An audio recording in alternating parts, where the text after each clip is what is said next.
Rectangle. Rectangle math में जब भी आप कोई चैप्टर, मेंसुरेशन का कोई भी चैप्टर स्टडी कर रहे हैं, तो सबसे पहले आपको शेप्स की जानकारी होनी जरूरी है कि आप रेक्टेंगल के बारे में पढ़ रहे हैं तो रेक्टेंगल की शेप किस टाइप की होती है, स्क्वायर के बारे में पढ़ रहे हैं तो स्क्वायर की शेप किस टाइप की होती है। ठीक है, ये सब चीजें आप तब याद रख पाएंगे जब आप चीजों को इमेजिन करना स्टार्ट करेंगे। ठीक है, जितना आप चीजों को इमेजिन करेंगे मैथ में, उतना ही मैथ आपको ज्यादा सोल्व करने में इंटरेस्ट आएगा और इजी वे से आप सोल्व कर पाएंगे। ठीक है भाई, आइए बात करते हैं। अगर टीचर आपके सामने बात करता है रेक्टेंगल की, तो सबसे पहले आपके माइंड में इसकी शेप आनी चाहिए कि इसकी शेप कैसी होती है। आप जानते हैं बच्चों, इसकी शेप इस टाइप से होती है। ठीक है भाई, बोलो कोई दिक्कत, अरे बोलो कोई डाउट। तो हमें सबसे पहले पता होना चाहिए कि शेप क्या होती है। शेप को आइडेंटिफाई करने के बाद हमें यह पता होना चाहिए कि इसकी प्रॉपर्टीज क्या होती है। ठीक है, तो हम इसकी प्रॉपर्टीज के बारे में स्टडी करते हैं। आइए, आपको पता है किसी भी क्वाड्रिलेटरल को हम रेक्टेंगल तब कहते हैं जब उसकी अपोजिट साइड्स क्या होती हैं, इक्वल। अपोजिट साइड्स क्या होनी चाहिए रेक्टेंगल में, इक्वल। इसे हम बोलते हैं लेंथ, को L से डिनोट करते हैं। इस साइड को बोलते हैं हम ब्रेथ, और B से डिनोट करते हैं। ठीक है भाई, लेंथ एंड ब्रेथ B से डिनोट करते हैं। और ये अपोजिट साइड्स हमारी क्या होनी चाहिए, इक्वल होनी चाहिए। रेक्टेंगल में अपोजिट साइड्स क्या होनी चाहिए, इक्वल। तब इस क्वाड्रिलेटरल को हम क्या कहेंगे, रेक्टेंगल कहेंगे। First property. सेकंड प्रॉपर्टी बच्चों ये होती है कि इसके ऑल एंगल्स, जो आपको ये एंगल्स दिखाई दे रहे हैं ना, रेक्टेंगल के ऑल एंगल्स क्या होने चाहिए, इक्वल होने चाहिए। एक तो क्या होते हैं, इक्वल होती है, दूसरे क्या होने चाहिए, साथ में परपेंडिकुलर होना चाहिए। जो एंगल बन रहा है ना वो 90 डिग्री का बनना चाहिए। कितने डिग्री का बनना चाहिए बच्चों, 90 डिग्री का। आती है बात समझ में, अरे बोलो कोई दिक्कत, अरे बोलो कोई डाउट। तो ऑल एंगल इक्वल होते हैं और ऑल एंगल परपेंडिकुलर होने चाहिए, 90 डिग्री के होने चाहिए। थर्ड बात, दो बातें की हमने, साइड की पहली, दूसरी बातें हमने की एंगल की। थर्ड बात करते हैं इसी के बारे में। मैं एक और रेक्टेंगल बनाता हूं यहां पे।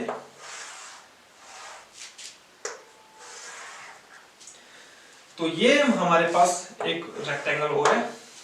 जो डायगोनल्स होते हैं बच्चों, ए बी सी डी, ये हमारे पास एक रेक्टेंगल है।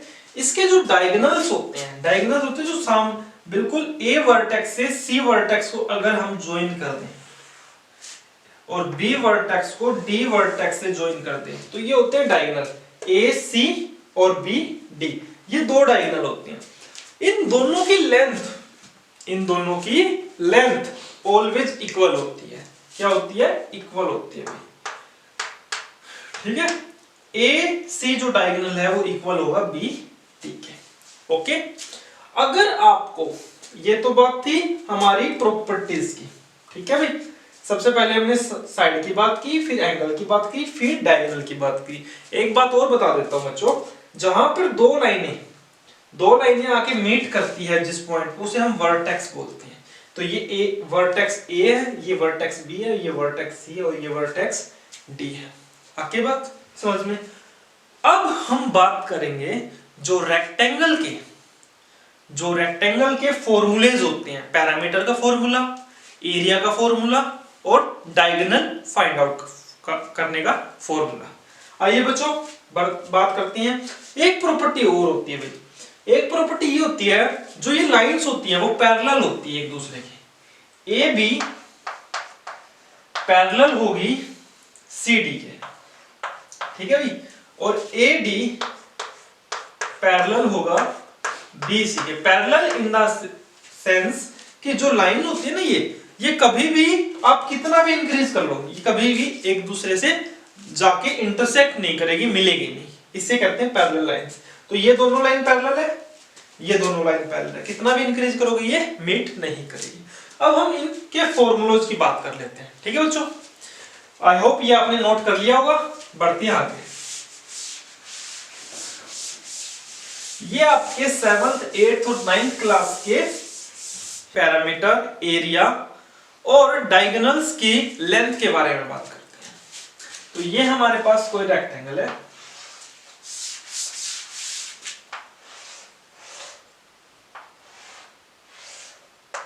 ठीक है भाई, इसे बोलते हैं ABCD, ठीक है भाई। अब देखिए, आप पहले मैं बात करता हूं, आप पार्क में खेलने जाते हो शाम को या सुबह वॉकिंग के लिए जाते हो, आपने देखा होगा आप वॉकिंग कहां पे करते हो? आप वॉकिंग कहां पे करते हो पार्क में? आप पार्क में वॉकिंग ट्रैक बना होता है, ठीक है, फर्श टाइप से टाइल्स का या फिर फ्लोर बना होता है, उस पे आप वॉकिंग करते हो और वो बिल्कुल कॉर्नर्स पे होता है, जो पार्क का कॉर्नर होते हैं ना वहां पर होता है, ठीक है। तो जो आपके कॉर्नर होते हैं, जिस पार्ट पे आप वॉकिंग करते हो, उसे हम बोलते हैं पैरामीटर। क्या बोलते हैं? पैरामीटर। तो जो आपको ये साइड्स दिखाई दे रही है ना, इस लाइंस को आप बोलोगे पैरामीटर या फिर टोटल लेंथ। क्या बोलोगे? Total length. अब आप कहीं पे विजिट करने जाते हो, आपको हिसार से दिल्ली जाना है, तो दिल्ली जाना है तो हिसार से दिल्ली का जो डिस्टेंस होगा वो कैसे कवर करोगे? किलोमीटर में, कि भाई यहां से वहां तक क्या चला? डिस्टेंस चला, ठीक है। तो टोटल डिस्टेंस को, टोटल लेंथ को हम क्या बोलते हैं? पैरामीटर। तो ये ए से बी, कोई राहुल नाम का लड़का था, ठीक है, ये ए से बी चला, तो इसने डिस्टेंस किया ए से बी कवर, ठीक है भाई। फिर बी से सी चला, इसने डिस्टेंस कवर किया बी सी, प्लस सी से डी पर पहुंचा, इसने डिस्टेंस कवर किया सी डी, प्लस डी से ए तक पहुंचा, तो इसने डिस्टेंस कवर किया ए डी। तो आपको बच्चों पता है ए बी हमारे पास लेंथ है और बी सी हमारे पास ब्रेड्थ है। ये दोनों अपोजिट साइड इक्वल होती है और ये दोनों साइड इक्वल होती है। अगर हम लेंथ को यहां पर रख दें, यहाँ पे हम ब्रेड्थ रख दें बी, यहाँ पे लेंथ एल और ब्रेड्थ बी, तो अगर आप इसे ऐड करेंगे तो आपके पास आएगा 2l प्लस 2b। अगर यहां से हम 2 को कॉमन ले लेते हैं तो हमारे पास फॉर्मूला बनता है l प्लस b, और ये फॉर्मूला होता है हमारा टोटल लेंथ का, जो टोटल लेंथ होती है रेक्टेंगल की, या फिर parameter of a rectangle. Parameter of rectangle. बोलो बच्चों कोई दिक्कत? अरे बोलो कोई डाउट? बात आती है समझ में? तो जो टोटल लेंथ होती है, टोटल डिस्टेंस होता है, इसे हम बोलते हैं पैरामीटर ऑफ रेक्टेंगल, ठीक है। अब हम बात करते हैं एरिया की। हम बात करेंगे एरिया की। देखिए, जो पैरामीटर के, जहां पर आप खेलते हो, फुटबॉल खेलना आपको, अब फुटबॉल तो आप वॉकिंग वाले एरिया उस पे स्ट्रिप पे नहीं खेलोगे। फुटबॉल कहां पे खेलोगे?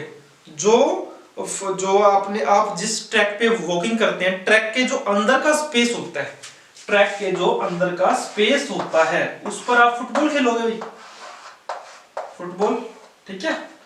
तो जिस पे आप फुटबॉल खेलते हो वो होता है हमारा एरिया, ठीक है। तो ये लेंथ और ये ब्रेथ कितना एरिया कवर कर रही है, ये ऐसे और ये ऐसे, इसे हम बोलते हैं एरिया। तो एरिया फाइंड आउट करने का हमारा फॉर्मूला होता है रेक्टेंगल का, आइए देखते हैं। तो एरिया ऑफ रेक्टेंगल होता है हमारे पास, एरिया ऑफ द रेक्टेंगल। अब लेंथ को मल्टीप्लाई कर दीजिए ब्रेथ से। ठीक है भाई। अब लेंथ की भी हमारी यूनिट क्या होती है, मीटर, और ब्रेथ की भी यूनिट क्या होती है, मीटर। दोनों को मल्टीप्लाई करेंगे तो क्या बन जाएगा, मीटर स्क्वायर। तो हमारे पास L into B metre square क्या होता है, एरिया ऑफ रेक्टेंगल। अरे बच्चों बोलो कि दिक्कत आती है बात समझ में। तो हमने पढ़ा parameter of rectangle, area of rectangle. अब हम स्टडी करेंगे डायगोनल्स की लेंथ कैसे फाइंड आउट करते हैं। ठीक है, जो हमारे पास डायगोनल्स होते हैं उसकी लेंथ कैसे फाइंड आउट करते हैं। ये हमारे पास रेक्टेंगल है,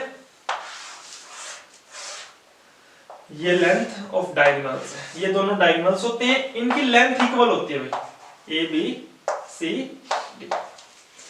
इन दोनों की लेंथ हमेशा इक्वल होती है। ए सी जो है वो इक्वल होगा बी डी, दोनों की लेंथ क्या होती है, इक्वल।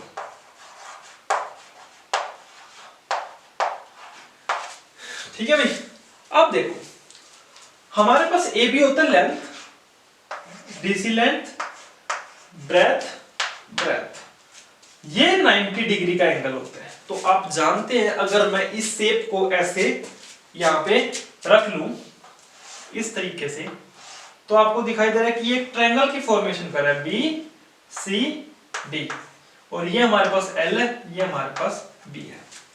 तो आपने प्यारे बच्चों एक थ्योरम पढ़ी होगी, ठीक है, जिसे हम कहते हैं पाइथागोरस थ्योरम। अगर नहीं पढ़ी है तो आइए हम देख लेते हैं, जो कि ट्रायंगल पे अप्लाई होती है। ट्रायंगल भी कैसे होनी चाहिए, राइट एंगल ट्रायंगल, जहां पर एक एंगल 90 डिग्री का हो। ठीक है, तो प्यारे बच्चों जो आपको ये जहां पर राइट एंगल बनता है ना, इस साइड को हम स्टैंडिंग लाइन को, वर्टिकल लाइन को हम बोलते हैं परपेंडिकुलर। क्या बोलते हैं, परपेंडिकुलर।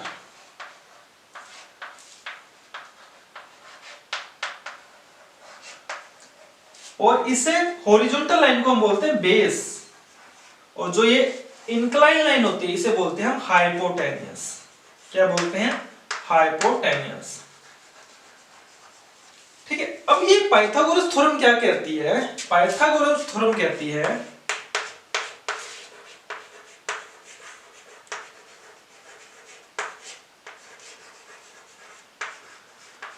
कि आप परपेंडिकुलर का स्क्वायर कर दीजिए प्लस बेस का स्क्वायर कर दीजिए, तो मैं हाइपोटेन्यूस के स्क्वायर के इक्वल हो जाऊंगी।